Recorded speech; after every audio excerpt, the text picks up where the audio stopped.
नमस्कार। अहिले नेपाल राष्ट्र ब्याङ्कले सबै ब्याङ्क खातामा राष्ट्रिय परिचय पत्र असोज मसान्तभित्र अनिवार्य गरिसकेको छ।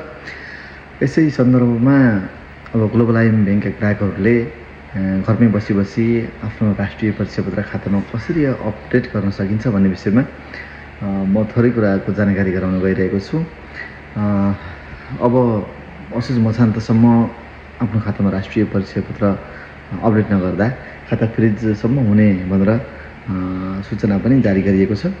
त्यही अनुसारले अब आफ्नो खातामा राष्ट्रिय परिचय पत्र अपडेट गर्नुलाई यो एकदम सजिलो छ। घर बसी गर्न सकिन्छ। हजुरहरूले मोबाइल ब्याङ्किङको एप मार्फत र वेबसाइट मार्फत दुई तरिकाबाट घरमा बसेर आफ्नो राष्ट्रिय परिचय पत्र अपलोड गर्न सकिन्छ।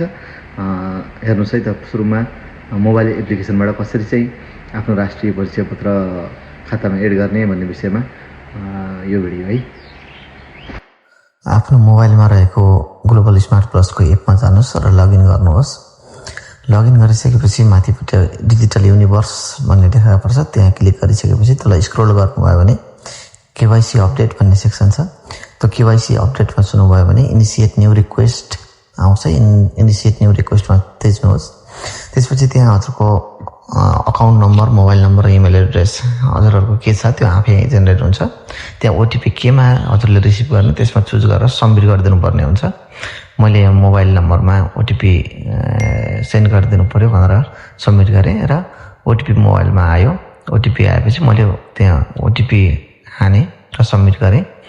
सबमिट गरिसकेपछि हजुरको ब्याङ्कमा कुन कुराहरू को ग्याप छ केवाइसीमा त्यो कुराहरू सरह देखा पर्छ। त्यो फिलअप गरेपछि हजुरको केवाइसीको ग्याप कम्प्लिट हुन्छ। अरू कुरालाई पनि यदि हजुरको एनआइडी अपडेट छैन भने नेसनल आइडी भनेर आउँछ। त्यहाँ नेसनल आइडी भनेर आएको ठाउँमा नेसनल आइडीको नम्बर र नेसनल आइडीको जुन फोटो छ त्यसलाई चाहिँ त्यहाँ अपलोड गरिदिनु।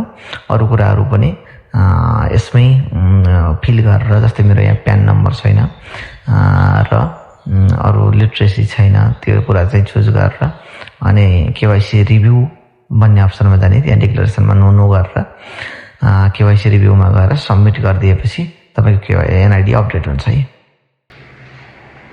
अब ब्याङ्कको वेबसाइटबाट कसरी आफ्नो राष्ट्रिय परिचय पत्र खातामा एड गर्ने भन्ने विषयमा चाहिँ हजुरहरूलाई यो अलि विस्तृत भिडियो चाहिँ यहाँ छ।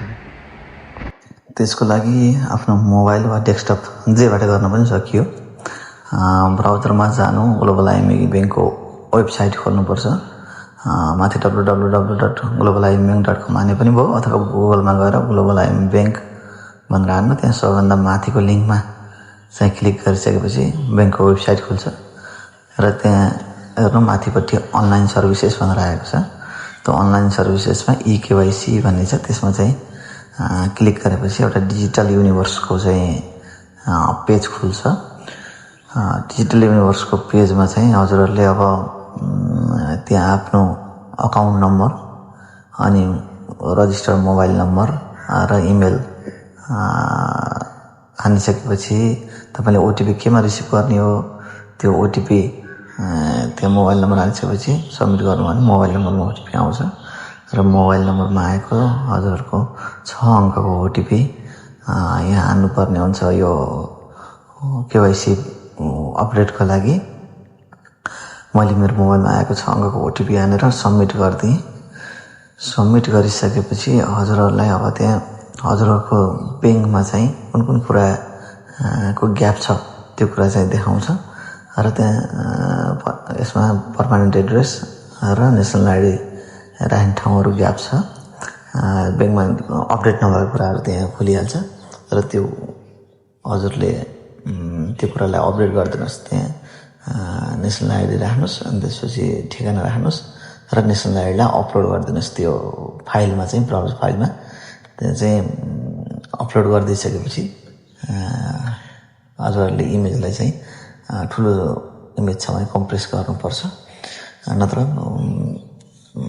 लिइहाल्छ।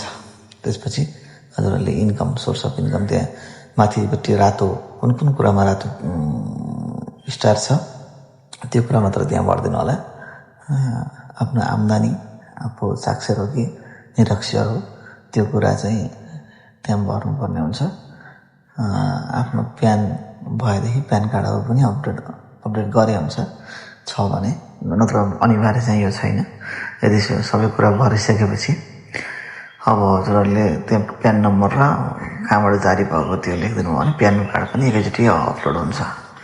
अब यति गरिसकेपछि मैले यो कुरा भरेँ। अब तल डिक्लेरेसन छ, डिक्लेरेसन के कुराको डिक्लेरेसन गर्ने भनेर छ। त्यहाँ तल तपाईँ उच्च राजनैतिक पदस्थ व्यक्ति हुनुहुन्छ कि विगतमा कुनै अपराध गर्नुभएको छ कि भनेर यो AML-CFT को गाइडलाइन्सहरू अनुसारले त्यहाँ छ। हजुर अमेरिका बासिन्दा हुनुहुन्छ कि भनेर छ, त्यो नो गरेर अनि त्यसपछि हजुरहरूले आफ्नो केवाइसीलाई रिभ्यू गर्नु। रिभ्यू गरिसकेपछि हजुरहरूले त्यहाँबाट आफ्नो सम्पूर्ण डिटेलहरू हेर्न सक्नुहुन्छ। आफ्नो आएको सम्पूर्ण डिटेल हेर्नुहुन्छ, के सच्याउनुपर्छ त्यो सच्याएर अनि त्यसपछि फेरि सबमिट एन्ड फिनिस गरिदिनु। त्यो सबमिट एन्ड फिनिस गरिदिइसकेपछि हजुरहरूको केवाइसी अपडेट सक्सेस भएको चाहिँ रिपोर्ट आउँछ, एउटा नोटिफिकेसन देखा पर्छ। हजुरहरू पनि आफ्नो खातामा राष्ट्रिय परिचय पत्र एड गर्नु होला। यो एकदमै सजिलो छ। मोबाइल ब्याङ्किङ एप मार्फत पनि धेरै सजिलो छ। चलाउनुहुन्छ भने होइन भने वेबसाइटबाट पनि गर्न सकियो। असोजभित्र यो गरिसक्नु होला। हजुरहरूलाई कुनै अप्ठ्यारो पर्यो अथवा समस्या आयो यो विषयमा भने मलाई कमेन्ट बक्समा जानकारी गराउनु होला। हस्, धन्यवाद।